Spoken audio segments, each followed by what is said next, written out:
Hello students, आपने मेरे पहले वीडियो देखे होंगे जो मैंने स्पेशली जो कि कॉलेज लेक्चरर और स्पेशलाइजेशन नेट के लिए बनाए। हमारा कंसेप्ट चल रहा है लीनियर अलजेब्रा और उसमें मैं वो इम्पोर्टेंट क्वेश्चन चूज कर रहा हूँ, वो करवाने की कोशिश कर रहा हूँ जो बहुत ही ट्रिकी हैं और नए उनके आने की पूरी चांस रहते हैं ऐसे एग्जाम में। वो आपसे कोई कंसेप्ट बहुत ज़्यादा टिपिकल कैलकुलेशन नहीं कराते हैं, उसमें सिर्फ कंसेप्चुअल क्वेश्चन पूछे जाते हैं। तो चलो स्टार्ट करते हैं कुछ नए क्वेश्चंस के साथ। क्वेश्चन 1 आज हम लेते हैं। Consider the equation. दो इक्वेशंस दी हुई हैं आपको। 2x plus 2y is equal to 1 and 2x minus y is equal to over z. Then the solution.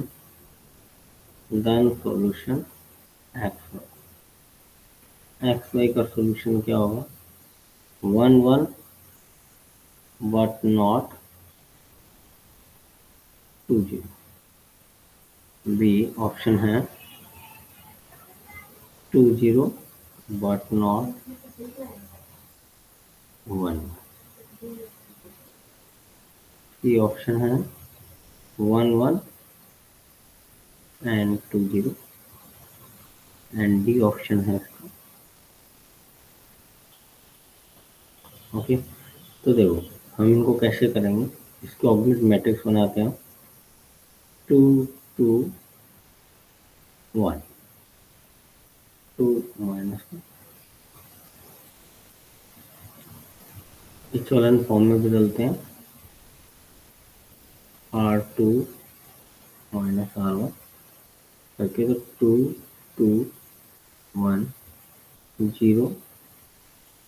इसका इससे माइनस करेंगे तो हमारे पास होगा -3 जी।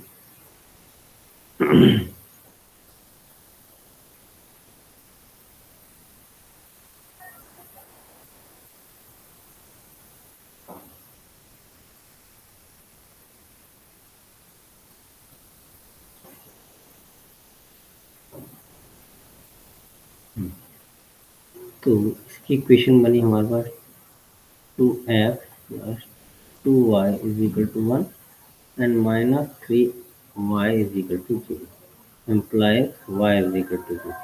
तो देखो y is equal to 0 एक तो मिल गया हमें। अब हमें x चाहिए तो हम इस इक्वेशन में y की जो वैल्यू रखते हैं 0, तो 2x is equal to 1। तो x is equal to क्या मिल गया हमारे पास 1/2। ये दोनों यूनिक सॉल्यूशन है। क्यों? क्योंकि इसकी रैंक क्या है 2 है और जो ऑगमेंट मैट्रिक है उसकी रैंक भी 2 है और नंबर ऑफ वेरिएबल भी 2 है, तो यूनिक सॉल्यूशन आएगा। तो इसका सॉल्यूशन तो एक ही मिलने वाला है।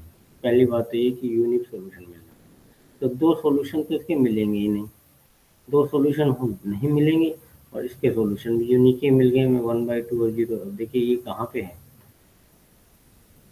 देखिए अगर हमने पढ़ा है कि अगर number of variable, rank of matrix A और ऑगमेंट मैट्रिक्स रैंक तीनों इक्वल होती है तो हमें यूनिक सॉल्यूशन मिलता है। तो यहाँ पे देखिए नंबर ऑफ वेरिएबल कितने हैं 2 है, एक्स और वाई है। रैंक कितनी है इसकी 2 है, तो हमें यूनिक सॉल्यूशन मिला। तो यहाँ यूनिक सॉल्यूशन होते ही अगर आप थोड़ा सा देखेंगे तो आपको आंसर मिला हुआ है, क्योंकि इनमें क्या दिया हुआ है, ये तो नहीं हो सकता क्योंकि इसमें तो दो सॉल्यूशन दे दी।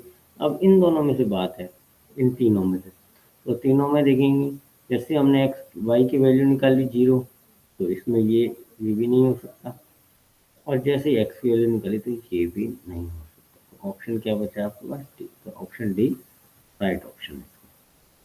अच्छा क्वेश्चन है, सेकंड क्वेश्चन कंसेप्चुअल क्वेश्चन है बिल्कुल।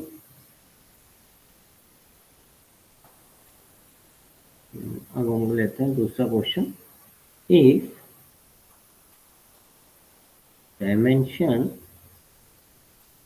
v upon w is equal to हमें दिया 8 एंड डायमेंशन w हमें दे दिया है 3, 10 डायमेंशन v कितना है, आपसे पूछ रहा है डायमेंशन ऑफ v क्या है। ए क्या है आपको 11, बी 5, सी 10 और डी 1। अब इसका सॉल्यूशन हमें निकालना है। सॉल्यूशन कैसा है, we know that dimension v upon w is equal to dimension of v minus dimension of, तो डायमेंशन v अपॉन w कितना दिया हुआ 8, डायमेंशन v पूछ रहा है और ये दिया हुआ है इम्प्लाइज किया dimension of v is equal to ये है, क्योंकि मैंने आपको ऑलरेडी बताया था कि dimension of question v vector space है, w सब स्पेस है, तो v अपॉन w क्या होता है question space.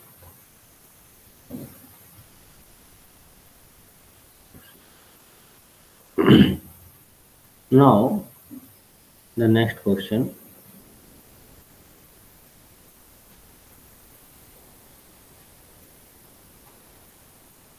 the set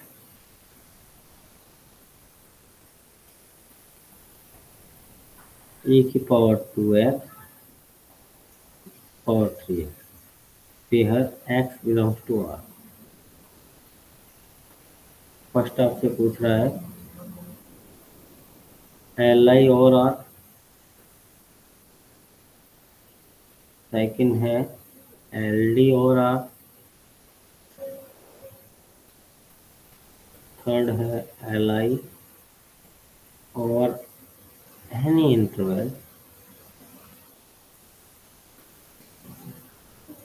AB when 0 is not the element of 0 does not exist in और D is not।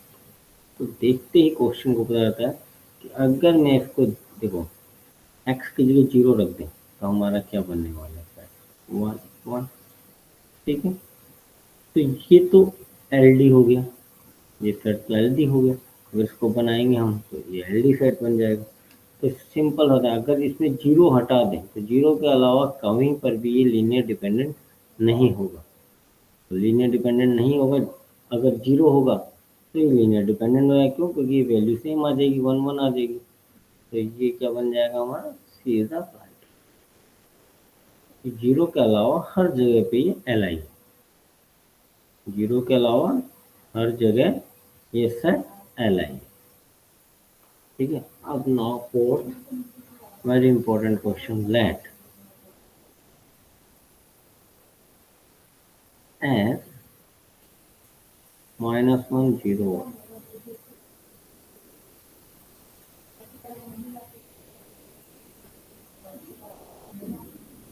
the value of k for which the vector 3k plus 2 3 10 belong to a linear span।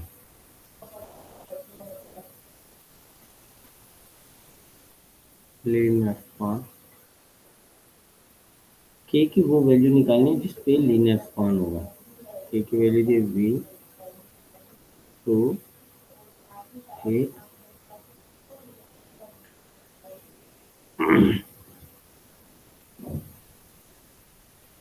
तो देखो क्या बनेगा, linear span के लिए 3k plus 2 3 10 alpha -1 0 1 plus beta 2 1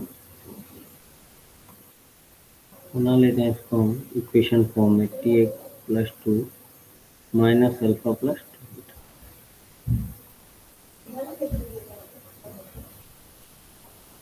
3 0 plus beta. तो ये आ गई बीटा की तो वैल्यू मिल गई। और tan equal to alpha plus cot beta. और यहाँ से हम चाहें तो हमें बीटा की अल्फा की वैल्यू मिल जाएगी, यहाँ पे हो जाएगा ये 12 तो -2 होगी। ये दोनों वैल्यू उठा के रख देते हैं हम इक्वेशन 1 में। अल्फा कितना हो जाएगा 2 प्लस 6 8, 2 से 2 कैंसिल, के इज इक्वल टू ऑप्शन है यस है ये।